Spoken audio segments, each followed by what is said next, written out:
Salut à tous, troisième Grand Prix de la saison et quatrième rendez-vous de débriefing F1. Alors déjà avant de commencer, de parler avec Jean-Luc, je vous rappelle vos questions bien sûr sur le forum, rubrique Monoplace ou bien sûr par vidéo dans YouTube. On peut faire mieux, on peut faire mieux. Dans le YouTube débriefing F1. Bien évidemment, troisième Grand Prix de la saison, un Grand Prix Jean-Luc très mouillé. On l'a vu très mouillé. Alors moi on va aborder la question aussi en reprenant un petit peu les questions de nos amis internautes sur Sébastien Vettel qui a gagné Petit Let champion du monde. Moi je dirais c'est pas une poule mouillée, notre ami Sébastien Vettel. Je m'y attendais, je le redoutais, mais bon ça y est, il l'a fait. Je me demande quand même si Charlie Whiting, lui, il ne serait pas un peu poule mouillée. Tout cela pour retrouver aussi un petit peu les questions de nos amis internautes qui trouvent que peut-être on a peut-être un peu trop attendu pour libérer la meute lors du départ. Voilà, double question pour débuter et pour résumer un petit peu ce Grand Prix, Jean-Luc. Alors effectivement, à nouveau un Grand Prix sur le mouillé. Alors on sait très bien que c'est un facteur de spectacle et inattendu pour le moins en Formule 1, d'autant que les stratégies sont mises à mal, voire mises à bas. On savait pertinemment, et on l'avait dès le départ souligné, que de toute manière, les trois premiers sur la ligne, c'est-à-dire les Red Bull et bien sûr Fernando Alonso avec la Renault, étaient très peu chargés en carburant. Alors il est évident qu'après, on est resté longtemps sous régime de safety car, voire très longtemps, 9 tours au total, c'est beaucoup. Ouais. Maintenant, on a vu aussi que la trajectoire était vraiment invraisemblable. Tous les pilotes, et même justement ceux qui ne sont pas, comme tu le disais, des poules mouillées, ont dit c'était absolument impraticable, on était aux limites vraiment de donner le départ d'une course, mais on l'a donné et c'est tant mieux, on a eu une formidable course, même s'il y a eu évidemment des erreurs. Donc moi je pense que c'est une stratégie, si tu veux, qui a été évolutive, il fallait donner le départ de toute façon. A-t-on attendu trop longtemps pour le donner? Je crois que c'est pas à nous d'en juger là, parce que sinon, ou alors on refait le match, on refait la course, moi je veux bien. Moi je pense que c'était la bonne mesure. C'était très long, c'est vrai. On tournait de l'ordre de 2 minutes 45, 2 minutes 50 au tour derrière le safety car, c'est-à-dire en gros une bonne grosse minute de plus que à régime normal. Il faut savoir que le safety car il attaque, lui aussi il fait ce qu'il peut. Non, moi je pense que c'était la bonne mesure et on l'a vu après parce que bon, il y a eu des frictions, il y a eu des abordages, quelques-uns, notamment celui de Kubica malheureusement sur Trulli qui a été le plus dangereux, qui aurait pu être très très dangereux, ça rappelait des mauvais souvenirs à Hockenheim et ailleurs. Bon, ça s'est bien terminé globalement, il n'y a eu que de la casse mécanique. Moi je dis non, bonne décision de la direction de course. Vettel, pour revenir sur ce diable de Vettel qui avait déjà, donc on vous le rappelle, gagné un Grand Prix sous le mouillé, c'était à Monza avec la Toro Rosso. Là cette fois-ci, il dispose carrément d'un matériel qu'on avait senti déjà bon. La Red Bull, si on se rappelle un petit peu du début de saison de Vettel, Jean-Luc, s'il ne s'était pas fait taper sur les doigts par la FIA après Melbourne, il aurait peut-être pu faire un super Grand Prix également en Malaisie. Et là, il se révèle vraiment. On nous pose la question, peut-il être champion du monde?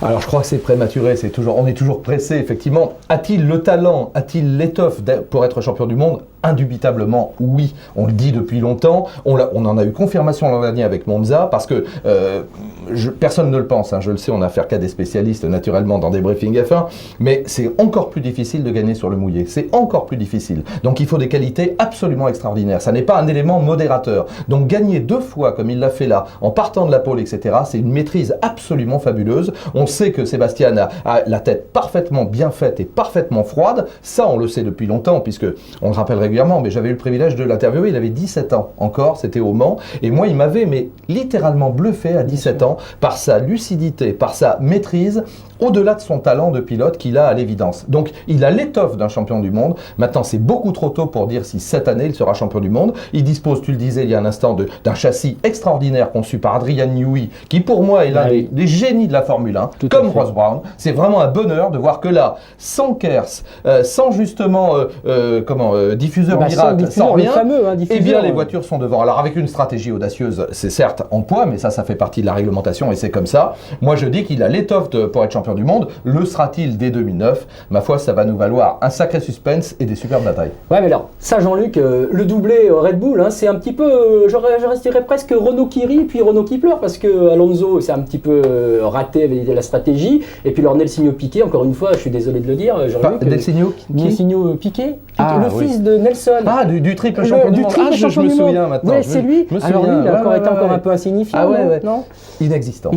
Le mot c'est inexistant. Là, c'est toujours difficile de taper sur un pilote parce que évidemment on n'en a ni le talent ni le courage, du respect pour l'ensemble de la profession. Voilà, comme ça c'est mieux pour dire ce que je vais dire après.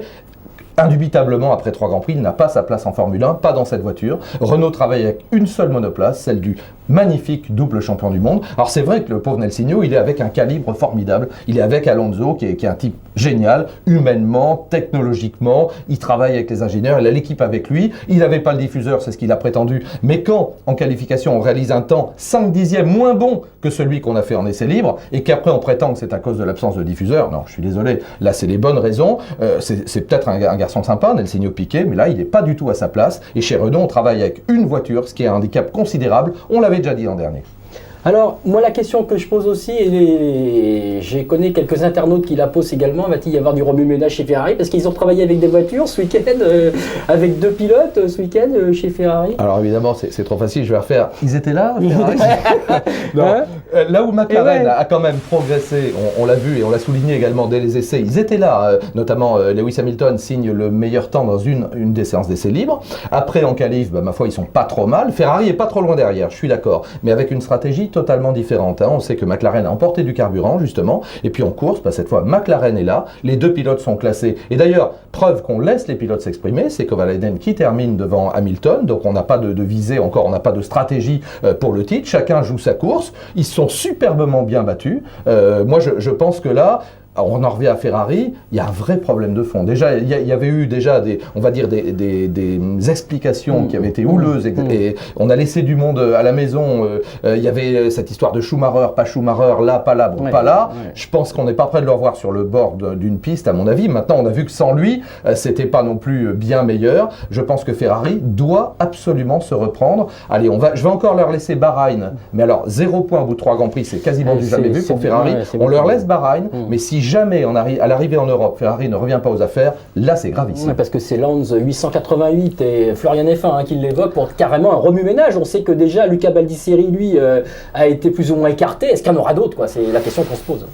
Il ne faut pas se lancer peut-être dans une chasse aux sorcières là aussi. Quand il y a un problème, évidemment, on est toujours un petit peu tiraillé, et c'est normal au sein d'une équipe, ça marche pas, on se dit « oulala, c'est de sa faute, lui on le vire, on en met un autre ». Bon, faut pas prendre de décision dans la panique. Ferrari n'est pas devenue une mauvaise équipe par un coup de baguette magique. Simplement, ils l'ont dit et McLaren l'a dit aussi, on a tellement investi, on a tellement travaillé sur le fait de décrocher les titres de champion du monde 2008 et on y est parvenu en partie, donc le titre constructeur, qu'on a un peu occulté 2009 et surtout les conséquences de 2009. Et puis on a suivi des mauvaises voies et là on est en train de payer l'addition, mais alors là pour le coup énorme.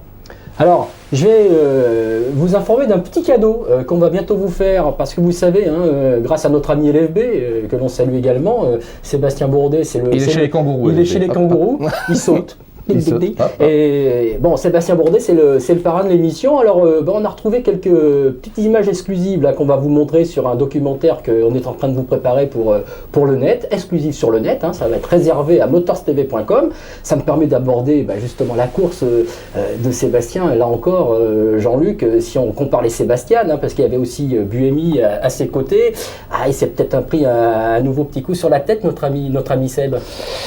Alors c'est toujours difficile de parler de Seb, donc encore une fois, je vais dire déjà, moi ce qui m'avait réjoui, c'était de le voir parfaitement dans le coup en essai libre. Ah oui, et il était devant Buemi. Et oui, il se maintenait à la 10e place, c'était génial. Le potentiel est là. Et malheureusement en qualif, et il le dit honnêtement, il se prend les pieds dans le tapis, il veut trop en faire, il surconduit, il se loupe dans le virage numéro 8. Or c'est la partie la plus importante, donc après il flingue ses pneus et après c'est mort. Donc il fait un tour très mauvais, il passe pas la Q1. Et à l'inverse, Buemi, le rookie, qui connaît pas le circuit, qui connaît pas encore la F1, fait un boulot remarquable, 0 faute. Lui il est là où il faut et il arrache encore le point, là où c'est vrai, malheureusement en course, Sébastien fait encore des... Il n'a pas été le seul, Hamilton en a fait, Alonso en a fait, mais lui, ça lui coûte les points. Alors, on rappelle aussi, Jean-Luc, qu'il est quand même en bonne compagnie, parce qu'il est pas dans les points, c'est vrai, mais enfin avec lui, il y a Raikkonen juste devant, il y a Heidfeld, ils sont tous là, les gros sont là, il est parmi les gros, mais hors des points, et c'est vrai que c'est un petit peu dommage qu'on le regrette. Je vais reprendre ce que j'avais dit, exactement la même phrase, et encore une fois, c'est pour positiver dans le débriefing numéro 2, Sébastien, tu dois être devant Sébastien Buemi. C'est aussi simple que ça. Voilà. C'est l'équipier, la référence absolue, il faut qu'il soit devant. C'est une petite tape sur les fesses, parce qu'on l'aime bien, encore une fois, on l'adore même, mais là, il faut qu'il se remue, qu'il arrête de se poser des questions et qu'il envoie Du lourd. Du Qu'est-ce lourd. que tu veux que je te Voilà. dise? Et on sait que c'est un garçon courageux, il l'a démontré Bien avec sûr. ses 4 titres. Bien Il sûr. envoie du lourd, Voilà. pas de question, l'auto est mal réglée, bon on y va quand même. On y va quand même. Parce que Denis nous pose la question, est-ce qu'on pourrait carrément le voir être remplacé par Bruno Senna? Alors déjà des noms Ouais, circulent, non, mais- déjà des rumeurs. Bon, on va peut-être calmer un peu. Non, tout non, non, là c'est pareil, j'en reviens à ce que je disais tout à l'heure pour Ferrari. Non, non, on va pas s'énerver. Ouais. On a pris Sébastien pour toutes ses grandes qualités de metteur au point et de développeur que Sébastien Buemi, alors là pour le coup, n'a pas du tout. Bien sûr. Heureusement qu'on a une référence. Faut jamais oublier que dans une écurie, on travaille à 2 pilotes et que là, celui qui fait évoluer la voiture, et c'est une très bonne base, puisqu'on rappelle qu'à la base, naturellement, c'est un châssis Adrian Newey, Red Bull, adapté naturellement avec un moteur différent. Donc il n'y a pas de raison qu'on n'y arrive pas. Maintenant, moi je répète là aussi, arriver en Europe, Sébastien, faut être devant Buemi. Voilà. Objectif. T'as bien entendu Jean-Luc, mon petit Seb, il faut y aller maintenant. Et d'ailleurs, Ouais, on il va le y aller sait. aussi parce qu'on va vous laisser, bien évidemment. Bon, on vous rappelle le prochain rendez-vous, c'est carrément lundi prochain, Bahreïn. Eh ben oui, il y aura le, Bahreïn, le dernier effectivement. Grand Prix avant le retour en Europe. Et je vous rappelle donc vos questions, rubrique Monoplace, sur le forum ou dans YouTube, sur YouTube, rubrique débriefing à pas. Salut à Salut tout le tous, monde. un petit coucou, un petit remerciement à Anatole, Anne-Sophie, Qui- François, Émeric qui et nous toute aide la à bande. préparer Bah cette voilà, petite sinon émission vous auriez qui pas vous ce super régale débriefing. À Les chaque gars, débriefing à soyez pas. heureux. Salut à tous.